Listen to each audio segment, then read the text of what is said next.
Hello बच्चों, let's read out the question first. A pendulum with time period of 1 second is losing energy due to damping. एक pendulum है, ठीक है, जिसका time period है 1 second. अब वो लूज करता है एनर्जी को ड्यू टू डैम्पिंग. डैम्पिंग एक फोर्स होती है ना. At certain time it's energy is 45 joule, ठीक है, और उस सर्टेन टाइम पर उसकी एनर्जी कितनी होती है? 45 जूल के बराबर होती है.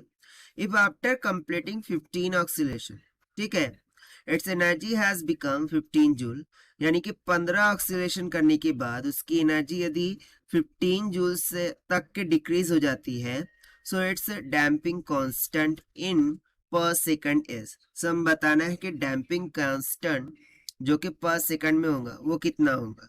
तो चलिए स्टार्ट करते हैं हम सॉल्यूशन से. But before of it's let's talk about the key concept which we are going to use here for this question. So ये देखिए, यदि मैं बात करूं डैम्पिंग ऑक्सीलेटर की, सो डैम्पिंग ऑक्सीलेटर में जो एम्पलीट्यूड की इक्वेशन होती है वो होती है a of t is equals to a naught e raise to minus of b t divided by twice of m k. So इसी कॉन्सेप्चुअल इक्वेशन को हम यहाँ पर उपयोग करेंगे. सो ये फर्स्ट कॉन्सेप्ट हो गया, और सेकंड कॉन्सेप्ट हम यहाँ पर लगाएंगे एनर्जी का. सो एनर्जी क्या होती है? इक्वल्स टू 1/2 ऑफ के टाइम्स ऑफ एम्पलीट्यूड का स्क्वायर, ठीक है, that is a of T का होल स्क्वायर, ठीक है. सो भाई इसी दो कॉन्सेप्ट का हम यहाँ पर यूज करने वाले हैं.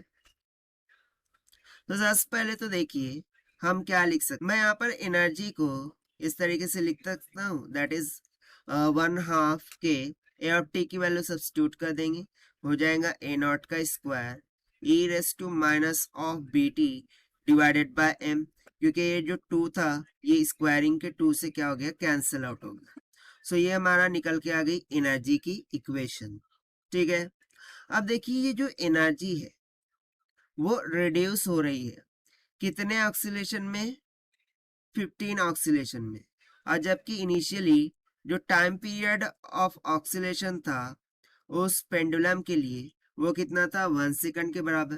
तो यहाँ से मैं क्या बोल सकता हूँ कि जो भी फाइनल एनर्जी है that is 15 of joule, this will be equals to the initial energy.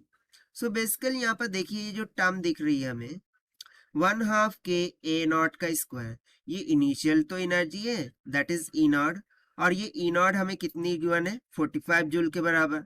से यहाँ पर हम सब्स्टिट्यूट कर देंगे 45 जूल. सो यहाँ से e raise to minus of B.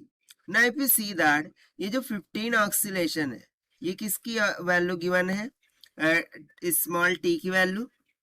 सो यहाँ पर सब्स्टिट्यूट कर देंगे 15 डिवाइडेड बाय क्या हो जाएगा? M. Now if you see that ये जो B by M है बेसिकली ये किसको रिप्रेजेंट कर रहा है? डैम्पिंग कांस्टेंट को, जो कि हमें फाइंड आउट करना है. सो बस हम क्या करेंगे? इसको सिंप्लीफाई करते हैं, ठीक है. सो 15 3 जा कितना हो जाएगा? 45. ये इधर आके क्या हो जाएगा? 1/3. This will be equals to e raise to minus का B into 15 divided by m. अब जब मैं इसको रेसिप्रोकल में ले जाऊंगा so e raise to b 15 by m हो जाएगा. सो क्या मैं इसको इस तरीके से लिख सकता हूँ कि 3 will be equals to e raise to 15 b divided by m, यानी कि मैंने सिंपली माइनस साइन को हटा दिया और इसको रेसिप्रोकल से ले यानी कि डिनोमिनेटर से ले जाके न्यूमरेटर में ले चले गया. सो यहाँ से अब क्या करेंगे? हम लॉग ले लेंगे on to the both side. So ये हो जाएगा ln of 3, this is equals to, अब log और e, सो बेसिकली यहाँ पर ये क्या हो जाएगा? ln of e raise to 15 b by m. So log of e की वैल्यू क्या होती है? 1.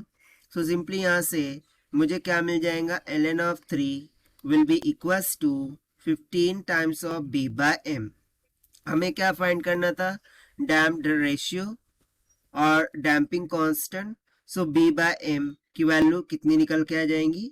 1/15 ln ऑफ 3 के इक्वल. और यही हो जाएगा हमारा आंसर, जो कि कैलकुलेट हो जाता है पर सेकंड में. And this we have found by using the conceptual equation of amplitude and energy for damped oscillators say. Now let us take the option. So option D will become correct. So this is the required solution. I hope you understood well. Best of luck. Thank you.